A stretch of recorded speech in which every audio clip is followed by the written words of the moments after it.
Assalamualaikum warahmatullahi wabarakatuh. Nama saya Fajar Samsudin. Saya akan mencoba untuk menganalisis kasus perlindungan konsumen obat nyamuk HIT pada tahun 2006.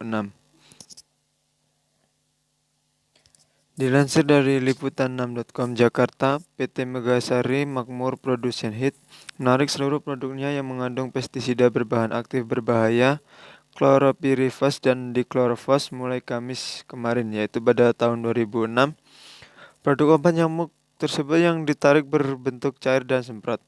Dari pemantauan SCTV di sebuah supermarket pada Jumat tanggal 9 bulan 6 2006, produk tersebut sudah tak dipajang. Pihak manajemen mengaku langsung menarik HIT begitu ada permintaan dari PT Megarsari Makmur.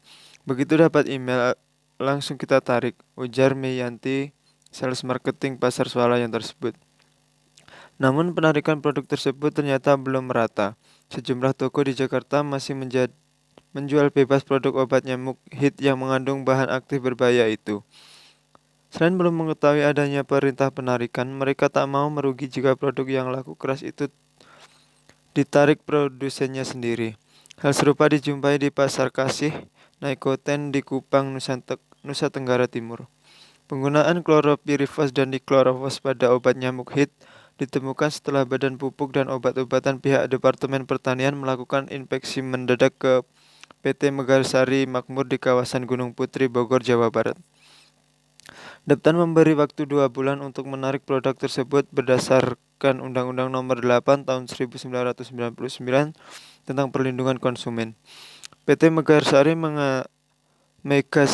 terancam sanksi berupa denda sebesar 2 miliar rupiah dan atau kurungan penjara 5 tahun. HIT yang promosinya sebagai obat anti nyamuk ampuh dan murah ternyata sangat berbahaya karena bukan hanya menggunakan propoxur tetapi juga dichlorvos atau zat turunan klorin yang sejak puluhan tahun dilarang penggunaannya di dunia. Obat anti nyamuk HIT yang dinyatakan berbahaya yaitu jenis HIT 2,1A atau jenis semprot dan HIT 1,7 liter atau cair isi ulang. Selain itu, Lembaga Bantuan Hukum Kesehatan melaporkan PT Megarsari Makmur ke Kepolisian Metropolitan Jakarta Raya pada tanggal 11 Juni 2006. Korbannya yaitu seorang pembantu rumah tangga yang mengalami pusing, mual dan muntah akibat keracunan setelah menghirup udara yang baru saja disemprotkan obat anti nyamuk HIT. Masalah lain kemudian timbul miskomunikasi antara Departemen Pertanian atau Deptan, Departemen Kesehatan atau Depkes, dan BPOM, Badan Pengawas Obat dan Makanan. Menurut undang-undang, registrasi harus dilakukan di Depkes karena hal tersebut menjadi kewenangan Menteri Kesehatan. Namun menurut Kepres, pendirian BPOM, registrasi ini menjadi tanggung jawab BPOM.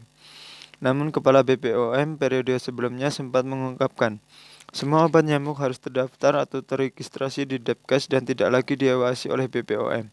Ternyata pada kenyataannya selama ini izin produksi obat anti nyamuk dikeluarkan oleh Deptan. Deptan akan memberikan izin atas rekomendasi Komisi Pestisida. Jadi jelas terjadi tumpang tindih tugas dan kewenangan di antara instansi-instansi tersebut.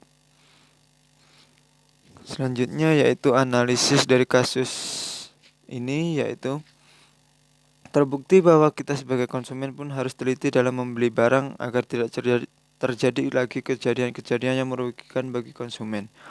Adapun pasal-pasal yang harus konsumen ketahui diantaranya seperti 1. Kritis terhadap iklan dan promosi dan jangan mudah terbujuk.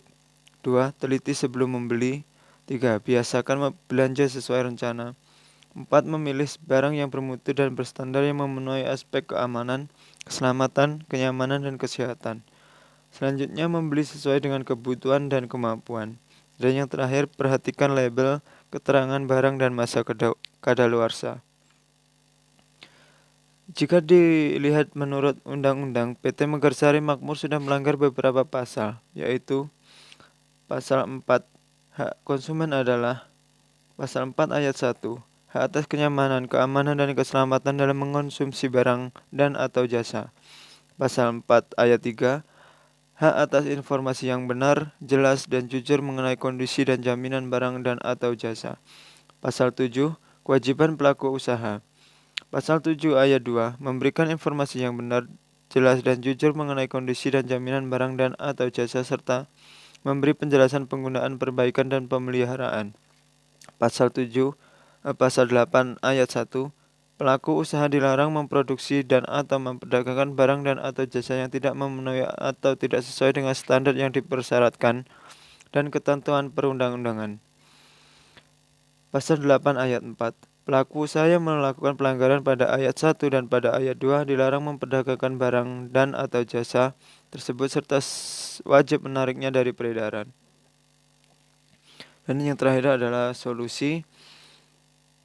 Jika sebuah perusahaan ingin memproduksi suatu produk, haruslah produk tersebut yang aman dan tidak membahayakan bagi penggunanya. Jangan hanya karena sebuah produk yang bisa menyebabkan penyakit malah menjadi kematian. Yang terpenting dari sebuah produk adalah kenyamanan, kesehatan bagi penggunanya, bukan karena harganya yang murah, tapi kualitas serta kejujuran dari sebuah produk tersebut. Hal ini merupakan sebuah pelanggaran dalam etika bisnis karena tidak jujur dalam memproduksi sebuah produk.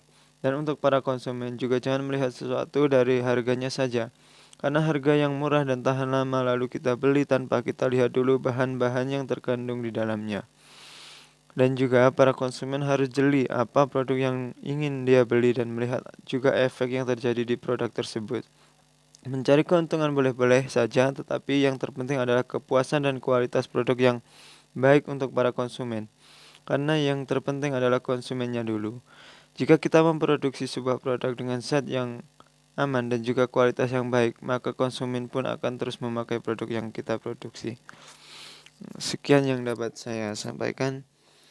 Ada kurang lebihnya saya mohon maaf. Wassalamualaikum warahmatullahi wabarakatuh.